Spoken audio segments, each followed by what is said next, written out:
Story 1. A woman died and remained in her apartment for a few years before anyone noticed she had passed. Not even her landlord realized she was missing. It hit me like a ton of bricks with grief for someone I did not know. It is so sad that some people truly are alone. Story 2. A woman trapped in a sinking car called 911 for help, but was yelled at and hung up on for crying too much. She was terrified and died alone. Story 3. Halfway through the coronavirus disease 2019 pandemic, I overheard a customer at work talking to a friend in the store. Their 11-year-old niece died by suicide. She had been feeling isolated and was struggling badly with remote learning. One day, her mother came home from work and found her lifeless. Hearing that devastated me. Story 4. A story my wife told me a few months ago devastated me. A father had custody of his 2-year-old son for the week. The father usually stayed in touch with the child's mother, but after several days without contact, she went to their house to check on them. She found that the father had died of a massive heart attack. The baby, unable to feed himself, had starved to death. The mother found them in bed together. The father had presumably died in his sleep. In his last moments, the child had curled up next to his father for comfort. Having a 15-month-old firstborn myself, that was painful to hear.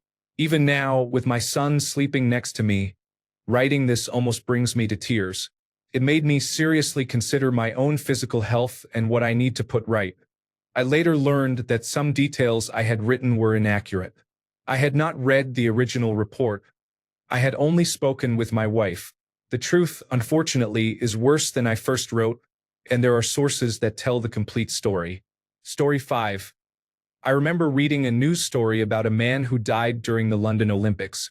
He was middle-aged, quiet, and kept to himself, and he spent most of his time caring for his elderly mother. Going to watch the Olympics was a rare treat for him, since he rarely had the chance to do things like that. He died of a heart attack in the restroom. It struck me as very sad that he died on what should have been a fun day. Story 6. A man who lived in my suburb, whom I did not know, was returning a trailer to the gas station where he had rented it when some teenagers picked a fight with him. They called a friend, who arrived with a knife. The man was stabbed and died. It happened in front of his wife and children. He was an ordinary man returning a trailer in a nice suburb by the sea. The attacker was a juvenile and is now out of jail. Every time I pass that gas station, I feel hollow for him and his family. Story 7. Sandy Hook happened when my children were roughly the same age. I couldn't stop crying. I wasn't uncontrollably bawling, but I cried as the story unfolded and we learned how devastating it was. Story 8. Honestly, the man was a complete stranger. I only sat near him at night while he slept, for about 6 hours. Back when I was working as an at-home caregiver, he was on hospice, but no one knew how soon he would pass.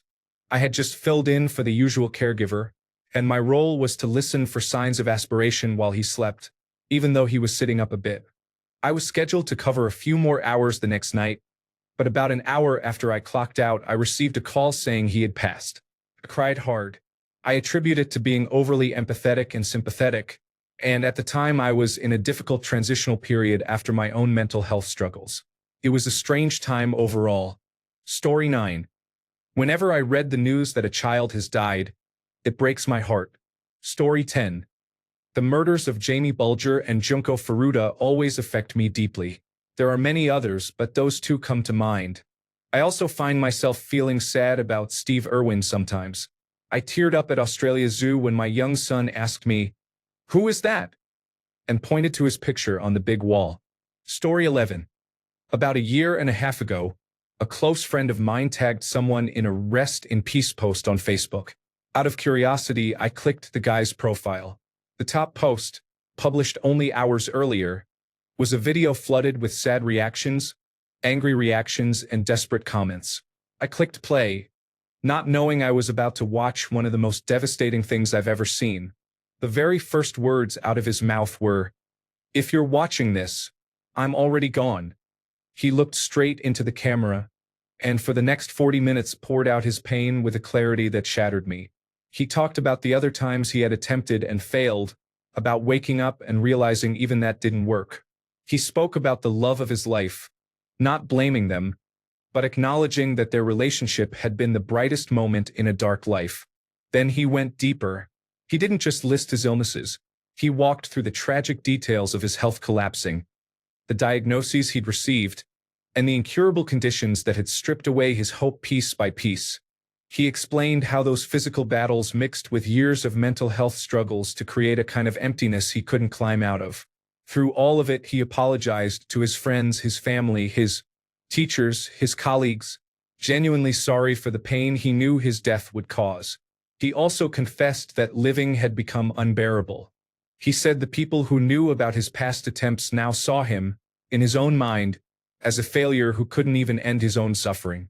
As I watched, I kept thinking, that wasn't true. That was his illness lying to him, an unwell brain convincing a kind soul of something cruel and false. He had recorded the video and scheduled it to post days after he took his life. By the time I reached the end, I realized I'd been sobbing for nearly 40 minutes. Then I made the mistake of opening the comments. People were watching the video in real time, realizing what had happened. Family members, old friends, teachers, colleagues, all writing frantic, helpless messages as if they still had a chance to stop it. Bro, call me. Bro, please, where are you? Dude, I love you. Please. I will never forgive you for this. The comments repeated over and over like a collective panic. Dude, please pick up your phone. And finally, the heartbreaking acceptance that it was too late. Even writing this now brings painful tears to my eyes. I didn't know him personally, but I feel like I sat with him in his last moments, a stranger bearing witness to his pain. There was no attention-seeking, no manipulation, just a man explaining, with devastating honesty, why he couldn't stay.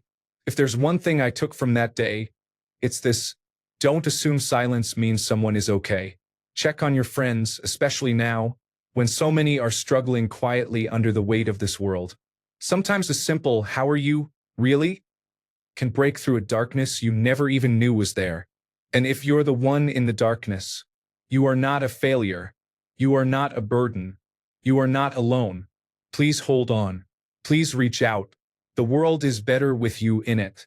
Story 12. The horrific murders of Shannon Watts and her young daughters, Bella and Celeste, were absolutely devastating. Story 13. I didn't know who Christina Grimmie was until I saw headlines announcing that a singer had been murdered. I began reading about her, listening to her music, and watching her singing videos. The more I learned, the more I became a fan, unfortunately only after she was gone. Story 14. Irina Zarutska was a Ukrainian woman who was killed on a train. The video is tragic. Story 15. I'm going to name two because they are similarly heartbreaking for me as a lover of music and an admirer of incredible vocals.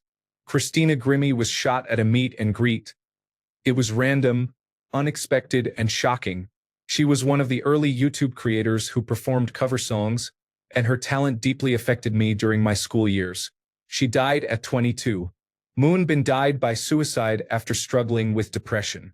I learned about it about a year later, after I had stopped listening to Korean pop, and it affected me deeply. He was my favorite member of the most influential Korean pop group for me in early college, when I was dangerously depressed and isolated after a terrible breakup. He died at 25. Story 16. Any death in which a parent accidentally runs over their child with their car. Story 17.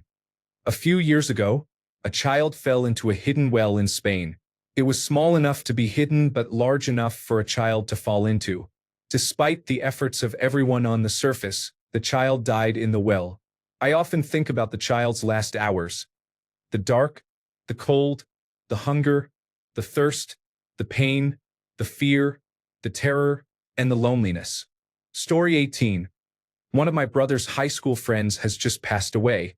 I had never met him, but the way the whole town came together for him was amazing. He was a little person and a race car driver who fought tooth and nail to be able to race. I came across his TikTok and he seemed so sad.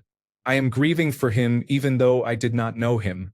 He died too soon at only 25. Story 19. A client at my job fell while hiking and died. Rescuers could not safely retrieve the person until the next day. People kept watch safely until recovery efforts could take place, so the person was not alone. It was a terribly sad accident. Story 20. Famous case in Canada. Marco Muzzo, the son of a billionaire, disembarked from his private jet and drove while intoxicated. He collided with a sport utility vehicle, killing 3 children and their grandfather. The children's parents were not in the car. A few years later, their father committed suicide. Muzzo received a 10-year prison sentence but was released after 4 years. Story 21. Omera Sanchez Garzón, a 13-year-old girl, was crushed and trapped in muddy water from a volcanic mudslide. She died over 3 days as her eyes turned black while the media watched. Story 22. Chester Bennington. I have loved Linkin Park since I was a kid and have been dealing with mental health issues myself. I do not often cry over celebrity deaths, but this one hit hard. Story 23. The Idaho 4 murders. They all seemed like wonderful kids who were loved deeply by those who knew them. The whole case is absolutely heartbreaking. Story 24. A friend of a friend went out for Christmas drinks on December 23rd. At some point during the evening, he sustained a blow to the head but carried on celebrating. He often went off on his own to sober up before returning home because his girlfriend would get annoyed when he came home drunk. Usually he walked around a park. On Christmas Eve morning, his car was found in the parking area at a forest, with the keys still in the ignition and his wallet on the passenger seat. A large search of the woods found his body that evening. The coroner's report said he had fallen unconscious during his walk as a result of the head injury. He woke with hypothermia, wandered around the woods, and then removed his coat, shirt, shoes, and socks. He was found with his feet in a stream. He was in his early 30s. Story 25. My friend's wife died recently. She was 7 months pregnant and just under 30 years old. She died due to low blood pressure. Doctors tried to save her in the hospital, but she had 2 strokes in succession. Story 26. Chester Bennington. I have mourned his death more than some of my own family members. Story 27. The death of Princess Diana was horribly sad. She was a true humanitarian and had so much potential, power, and influence for good in the world. Story 28. My friend's mother died in a very tragic accident. I never met her, and I don't know if she ever knew who I was, which is why I say I had no connection to her. I still think about that situation every day. Every aspect of it breaks my heart.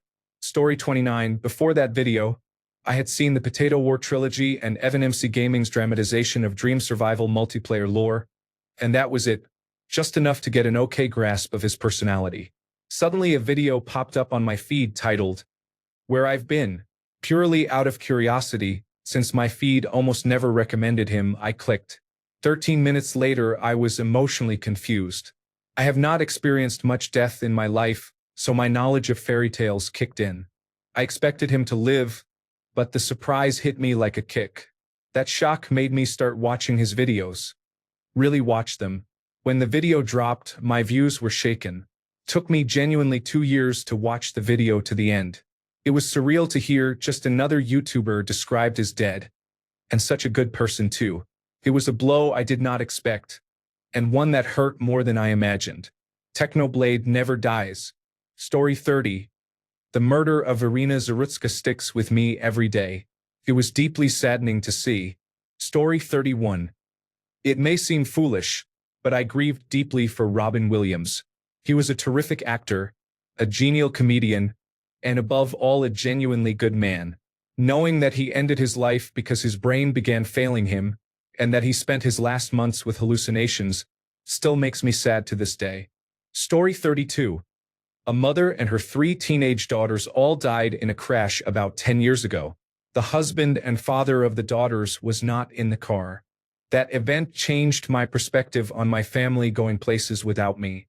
I always drive and rarely let my wife and children go anywhere without me. Sometimes my wife says she is tired from work and can stay home and rest, but I almost always go because I want to be with my family. A very small handful of times she has gone out of town with the children because I had to work, and I was a mess the entire time, worried and waiting for them to come home. I think about the husband and father left behind and wonder from time to time how he ever recovered and if he is okay. I hope he found peace. Story 33. The migrants who died in a truck in the United Kingdom were reported in the news. The last text message from one of them to her parents was the worst possible thing to read while drunk. I cannot breathe. Story 34. Two cases come to mind. Rose Pisom's murder stands out for its cruelty and for how invisible she was to the world in both life and death. It is a heartbreaking story. The Nutty Putty Cave tragedy is another example of horror. It was a deeply tragic and senseless death. Story 35. Lane Staley, Alice in Chains. His death broke me. I still miss him. Story 36. Betty White. I cannot watch Golden Girls reruns without shedding a tear. Story 37. Robin Williams, obviously, but when Julie Andrews dies, I will sob. Story 38. Gene Hackman and his wife. It was heartbreaking. Story 39. I watched people fall from the Twin Towers on live television. I am not American. I was 21 and living in the UK. It was unlike anything I had seen before, especially happening in real time. It was horrific. Story 40. All those little girls who died in the flood at Camp Mystic last summer, and every school shooting fatality.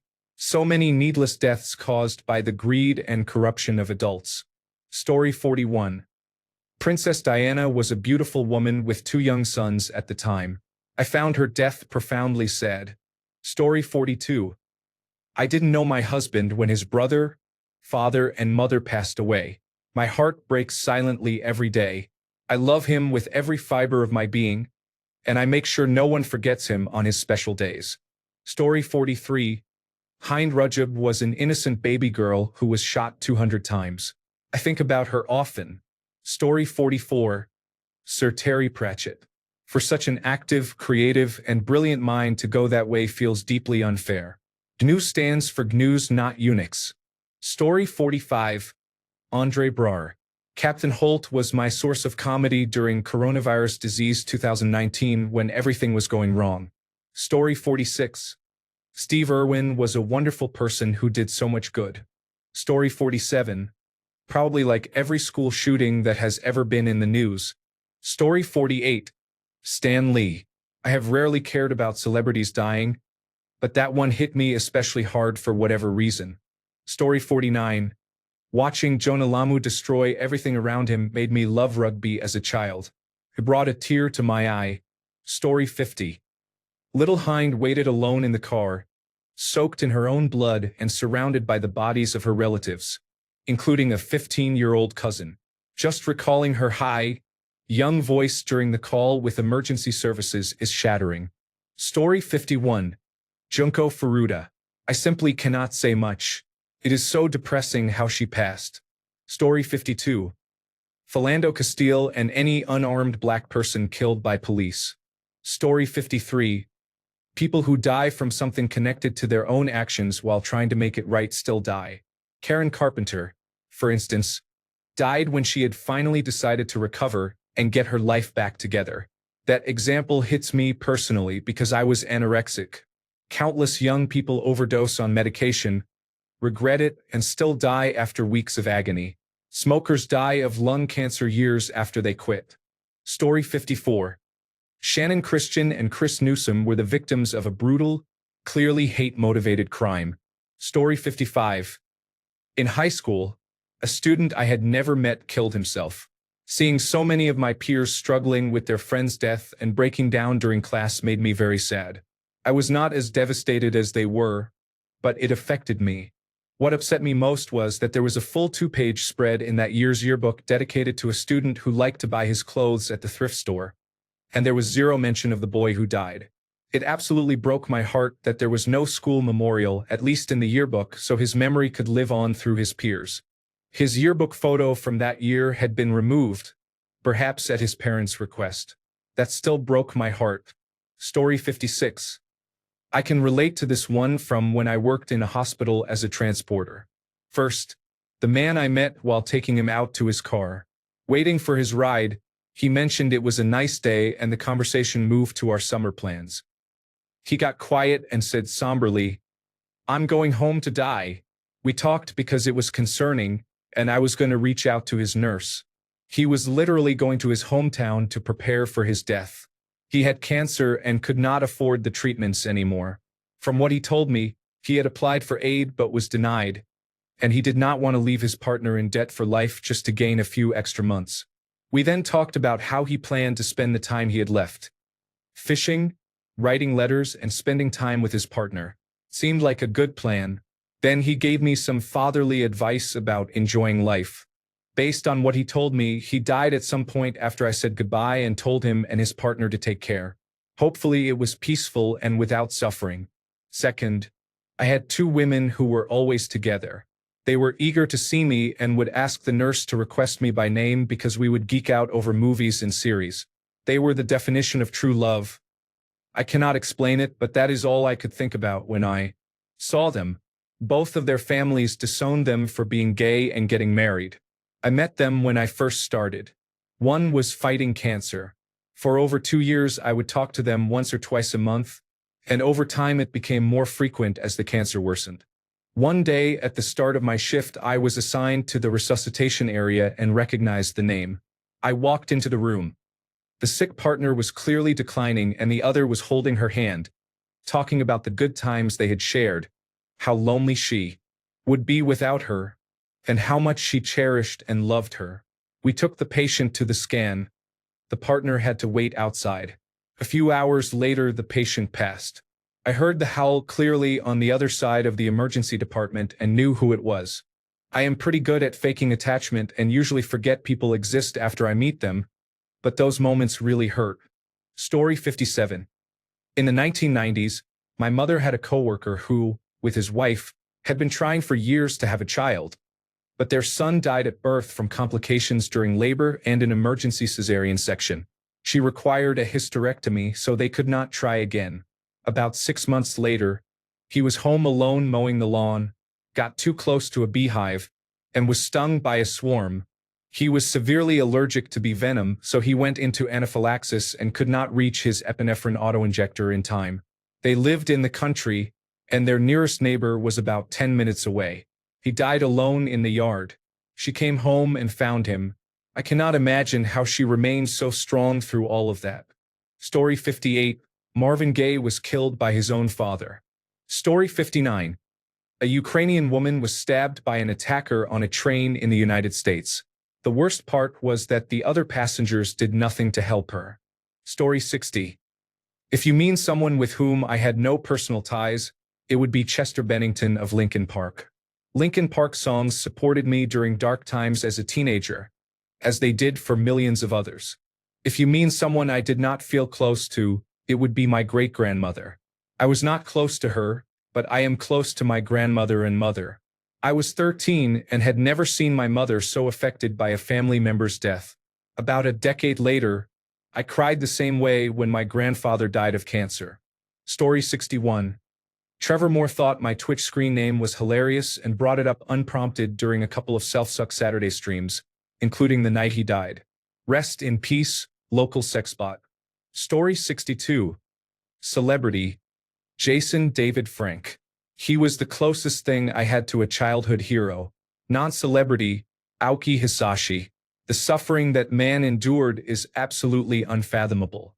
Story 63. The Dunblane Massacre. I was only young at the time, but I still remember the profound shock I felt when I heard about it. Story 64. Kevin Cosgrove on September 11, 2001. The audio of his final moments is terrifying and sad. Rest in peace to all the victims on that day. Story 65. The Ukrainian woman who was stabbed on the bus was horrifying to watch and deeply depressing. I cannot understand why nobody helped her. Fear and shock are understandable, but it still makes no sense. The genocide of the Palestinians has probably been the hardest thing for me to deal with. Story 66. My bank teller came into my store looking for a black dress. Her 8-year-old son died after the insurance company refused to cover an overnight stay for his tonsillectomy. He bled out in his sleep. I am still so angry and sad every time I think about it. Story 67. Does a kitten count? I heard a story about a man who microwaved a kitten to death or used an oven. Either way, it did not change the fact that it was an innocent kitten. Story 68. Grant Imahara from Mythbusters made me sad. I loved that show growing up, and he seemed like a cool person. Story 69. I was really sad when Stephen Hawking died. It is always difficult to lose such a great mind. Story 70. I was selling corn with my sister in our neighborhood. A man approached us and asked if we had seen a missing boy about our age. We had not, and he told us to keep a lookout because the boy might have gone to the nearby lake with his friends. My sister and I were not on speaking terms at the time, but we briefly shared our concerns and went back to work. I remember turning on my portable music player, and the first lyric I heard on the radio was "Screaming Underwater." At that moment, I felt the boy had died. Hours later, he was found. He had gone to the nearby lake with his friends and drowned because of the current. He was part of our Muslim community, but I knew nothing more about him. I could not stop crying.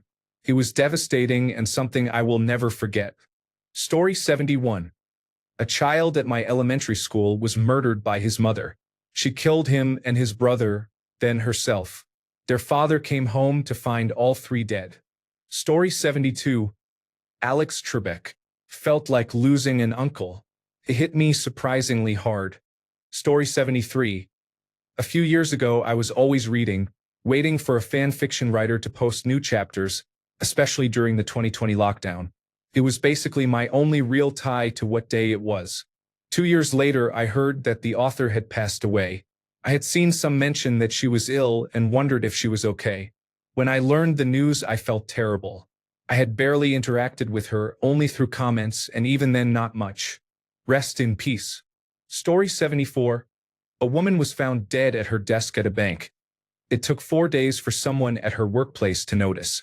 It still messes me up. Story 75. I think it was in 2013.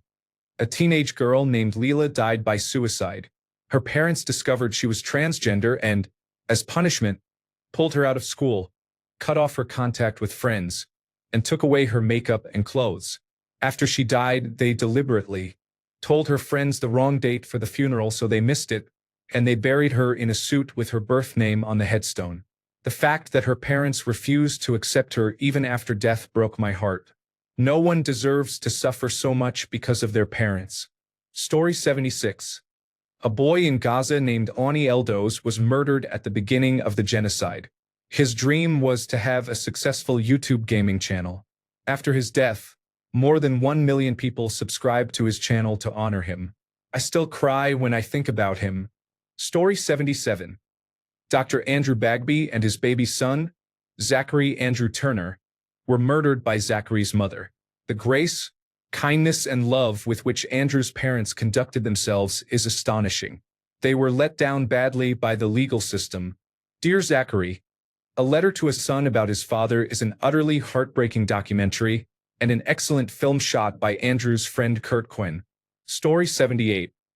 My kid's aunt was beaten to death by her partner and left on the floor of her home for approximately 2 weeks before anyone found her. Story 79. I remember vacuuming my living room with the television on, and it showed the feet of the people who had committed suicide to follow the Hale-Bopp comet. I sat down on the floor and cried because they wanted a better life so badly. I found it heartbreaking. Story 80. Victoria Soto was a Sandy Hook hero. Seeing her dressed in that wacky, tacky outfit, smiling the day she selflessly used her body to protect the lives of children hits me deeply. As a teacher, I know how many of us would do the same, even if it meant witnessing the deaths of the children we love. Sandy Hook should have been the last time. Story 81. Tyler and Charlie Worley were the sons of Jason Worley, also known as Jason in Hell. Jason had posted online about his wife's affair and his attempts to leave her. When she found out, she killed the boys and allegedly attempted to kill herself. Story 82. About 2 months ago, there was a man who was mentally unwell and had already been hospitalized for his condition. He went into the middle of a river with a gun and shot himself. The Newsbreak application posted the police and ambulance radio audio. The ambulance driver, after hearing that he had shot himself, began screaming, swearing, and speeding down the road so fast that the police officer on the other end had to speak to him. The man's wife stood on the riverbank, desperately trying to get him back. My mother is a psychiatric nurse with over 30 years of experience. She personally cared for him while he was in the hospital. This is not to shame him. I did not know him, but it is awful, and I feel terrible for him, his wife, and any children they may have. Story 83. When I dropped out of high school, I attended an alternative school that was essentially online schooling with a required 8 hours a week on campus. I could choose which day to go. I was supposed to go one day but woke up and decided not to and planned to go the next day. I went the next day and saw crime scene tape and spray paint on the train tracks I had to cross to reach the campus. A student from a nearby high school was walking on the tracks with his headphones on, did not hear the train, and was struck and killed near my school. I would have been there at the time of his death. I never met him, but something struck a chord with me. I started driving to his memorial site and leaving flowers every time I went to school, and sometimes on weekends when I needed to clear my head. I did that for years until I moved out of state. Rest in peace, Matthew Wagner. Story 84. Scott Hutchison must be considered among the best. He wrote some of the finest indie rock to come out of Scotland but was clearly struggling mentally before he disappeared in 2018. It is really hard to listen to Frightened Rabbit when you are in a good mood. Story 85. 2 years after I left school, my younger brother was still attending high school. During his sophomore year, a boy from his class died. His father was in crippling debt with loans from 4 different banks, and I believe he was also taking loans in his wife's name. One night he drank heavily and decided it would be best for him and his family to disappear, so they would not have to deal with his debt and mistakes. He took his shotgun, shot each family member, and then shot himself in the head. The victims were 2 children, his wife and his sister, who was living with them at the time. The sister survived, which I consider worse. The survivor's guilt that woman must feel is, in my opinion, worse than death. This happened in Brazil, where cases like this are uncommon because most civilians do not own firearms. It shook the entire high school and made local news. It was very tragic. Story 86.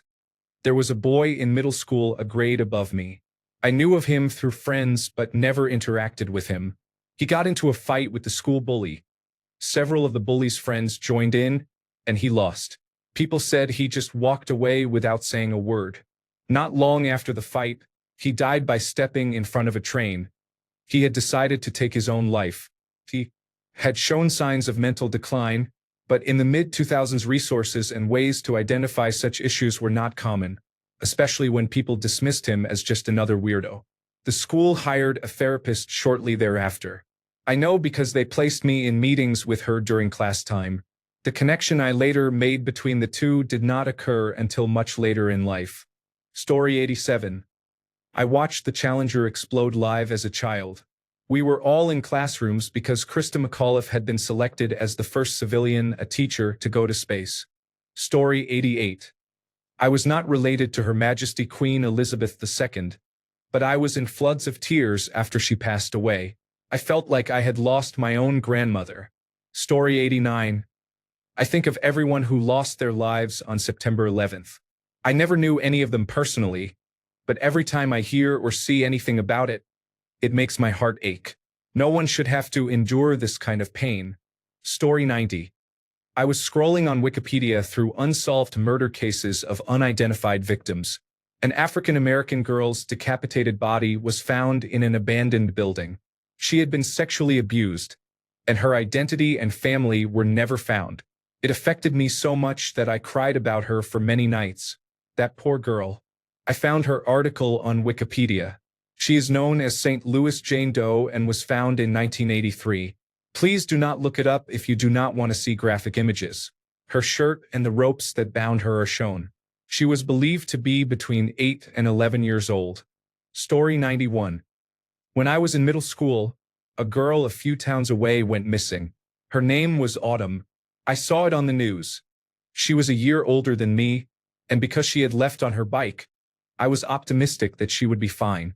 I rode my bike everywhere and always came home safe. Some time passed, and they found her body in a garbage can. She had been murdered by two other kids over her bike. Thinking about it still makes me sad. We were so close in age, and it terrified me. It was the first time I had ever considered that someone could kill another person over something so trivial. Story 92. The death of Noah Chamberlain had a big impact on me. He was 2 years old and disappeared into the woods of western Tennessee in January 2016. My son was 3 at the time, and the thought of a toddler lost alone in cold, dark woods deeply affected me. Story 93. Two elderly sisters were walking to the public library. They were best friends who took that walk every day. A 14-year-old boy and his 15-year-old friend were on the same street. They saw a car they recognized. The driver had killed one of their friends. The 14-year-old fired at the car but missed. The bullet struck the older sister. She bled to death in her sister's arms. She was dead before the ambulance arrived. Story 94. My mother and one of her coworkers were pregnant at the same time and shared a baby shower. When we were both about 1 year old, my coworker's daughter was shaken by a babysitter. She was left profoundly disabled and later died as a young teenager. I am in my 30s now and have a good job and a supportive spouse. I never met my coworker's daughter, but it is awful to think she could have had the same life. A single reckless act by someone who should have been caring for her took all of that away in an instant. Story 95. Anthony Bourdain's shows made the world feel smaller, and then there was silence. Story 96. The children at Sandy Hook Elementary School, ages 6 and 7, were far too young to be gunned down. Story 97. I am using my alternative account for this. When I was about 16 and being a little reckless, I watched gory and macabre videos. One of them showed a girl, maybe 10 to 13 years old, who had hanged herself and filmed it. You could even hear her family in the background. I think that was the moment I developed a conscience because I have not watched anything like that since. The image of her swaying there stays with me. She was so young. I found a news article about the incident. Story 98. National Football League podcaster and writer Chris Wesseling reminded me of this story a bit. He had a successful podcast that was basically 4 buddies hanging around talking about football. Diagnosed with cancer in his 40s, he beat it. He met Lakeisha, they married, and had a son. Not long after his son was born, the cancer returned. He went from 3 shows a week to weekly, then eventually to 1 appearance every few weeks, with his voice becoming audibly weaker each time. On his final appearance, the other hosts sounded more emotional than usual during the sign-off. A few weeks passed with no updates. His death was announced the day before the Super Bowl. All of his colleagues in the broadcast, most of whom had worked with him for a decade, had to power through more than 5 hours of live television while trying to hold it together. Story 99. A friend of mine lost his mother on Thanksgiving Day. She had cooked the entire meal for about 20 people, set it on the table, returned to the kitchen, and suddenly died. Story 100. I read a story about a Ukrainian boy whose grandmother took him on a boat to escape Kiev during an attack, and I believe he died of hypothermia. His mother posted a beautiful letter for him with pictures, and I sobbed reading it because he resembled my nephew. Since then, I have read many tragic stories about children, but none affected me as much as that boy. Story 101.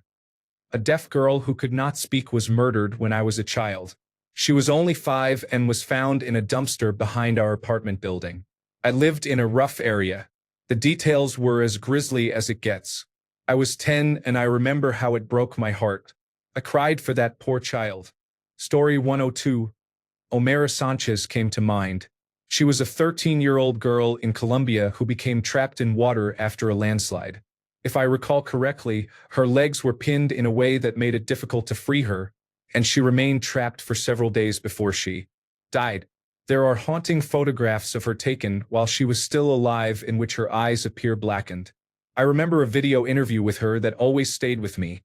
She seemed so sweet, and it is difficult to think about what this poor girl had to endure. Story 103. A couple of years ago, I read about a man who was hit and killed while trying to guide some geese or ducks and their babies across the road.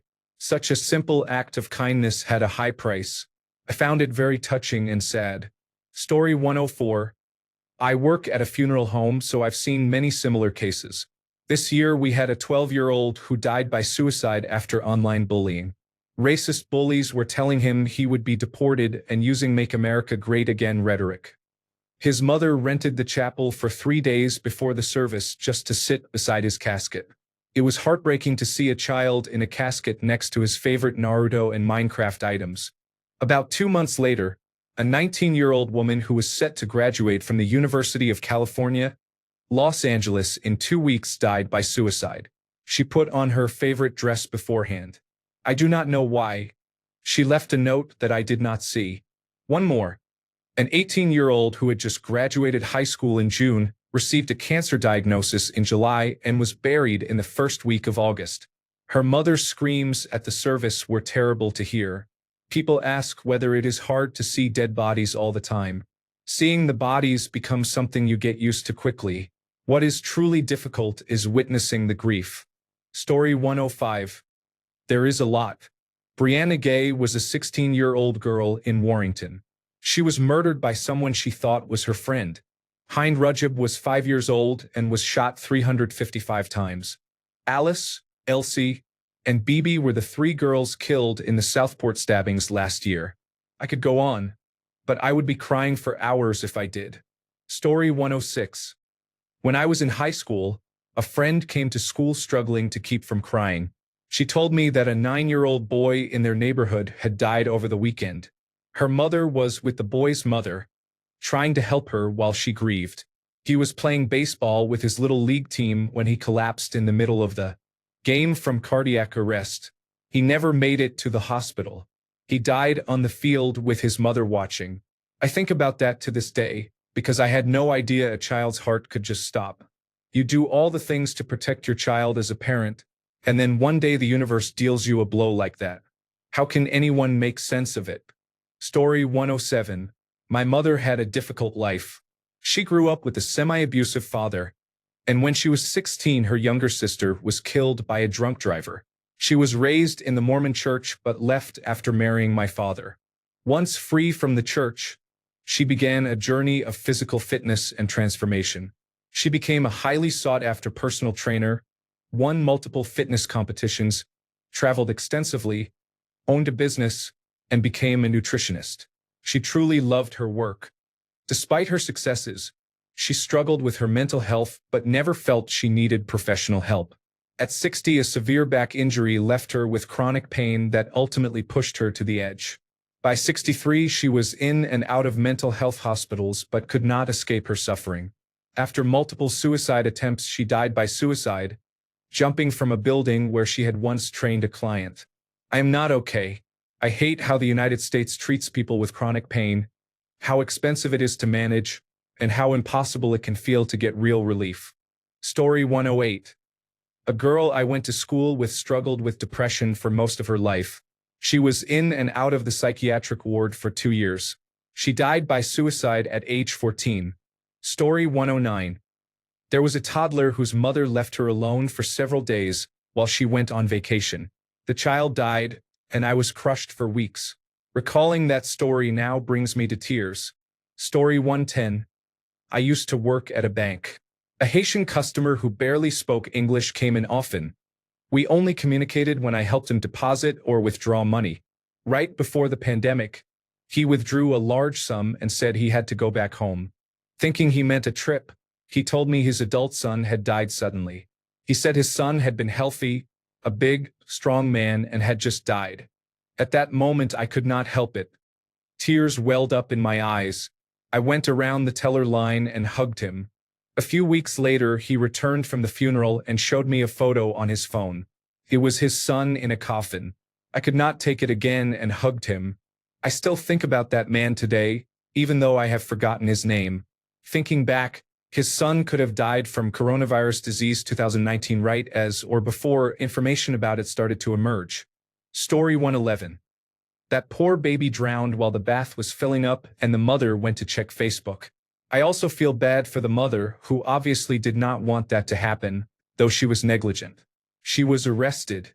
I do not know if she is still in jail, but the whole situation is horrible. Story 112. A coworker had boy and girl twins who were about 2 years old. They were playing one day when a television fell onto them and both children died. Story 113. Robin Williams's loss cuts me deeply. I took him for granted and thought I would have 25 more years of his brilliance and charm. I miss him all the time. Story 114. One of my coworkers lost her daughter. She had gone to California for a funeral because her uncle, whom she was close to, had died. When she returned home, she discovered that her daughter had taken her own life while she was away. The daughter had felt isolated because of the coronavirus disease 2019 restrictions and believed she would never see her friends again. I have never been that sad, not even over my own family members. Story 115. Back in the 1990s, when I was about 4, a family with a little girl the same age as me went on holiday to Spain. A statue fell on her and she died. My family knew them. I was told about it when I was older, and I still think of her. I hope her family is doing well. Story 116. The death of Dorsa Ganchi. She was a YouTuber and animator in the Five Nights at Freddy's community who was the same age as me. She made many animations that inspired others. I watched her videos back in the day. She died on Ukraine International Airlines Flight 752, alongside her younger brother, her mother, and 173 other passengers and crew members. The plane was shot down by the Iranian military, which mistook it for a military aircraft. Her father, Ali Reza Ganchi, is alive but lost his entire family. He made a song about it, and I have never seen a man express so much sorrow and pain, even though I don't speak Persian. It's a terrible tragedy that hits me in the heart, even though I never met her and never will. Story 117. I live in Southeast Texas. When the flood hit Kerrville and the Hill Country, I cried so hard and stayed up late for days watching coverage of those who were lost. It was more pain and grief than I have felt when I lost some of my own family members. I do not know why. Maybe it is because I have a 5-year-old and a 19-year-old. Maybe it is because it is not that far from home. Maybe it is because it could have happened here during a hurricane. All I know is that I have never been so sad in my life. Story 118.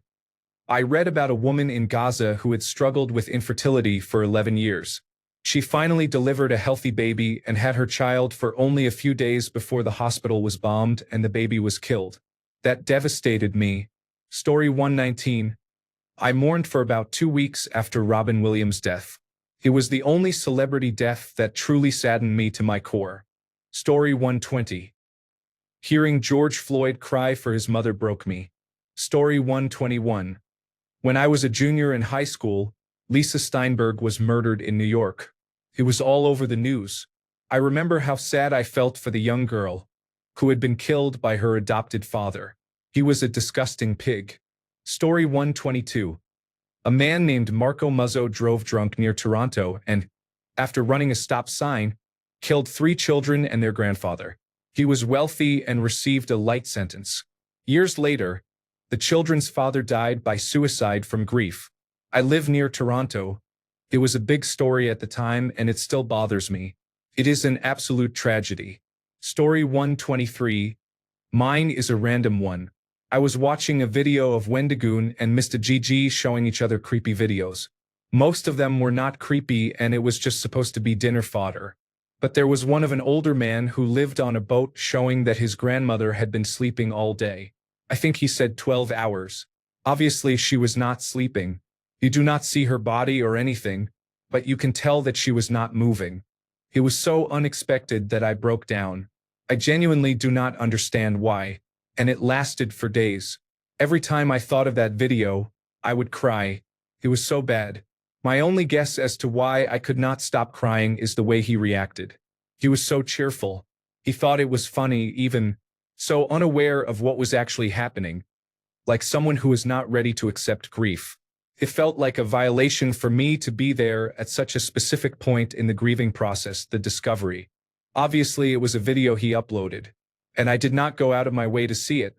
But I could not shake the feeling that I had invaded someone else's private moment and my mind could not help it. It felt like I was grieving the discovery of his loved one with him. I do not do well with death, so I am sure it was way too real for me to handle. Story 124. Akira Toriyama shaped my childhood with the Dragon Ball franchise. The show taught me about loss, motivation, perseverance, and that it is okay to lose. I honestly think I am a better person because of it. I remember when someone at work mentioned this, and I instantly started tearing up. Thanks a bunch for sticking around till the end of the video. Remember to subscribe, and until next time, stay awesome and goodbye.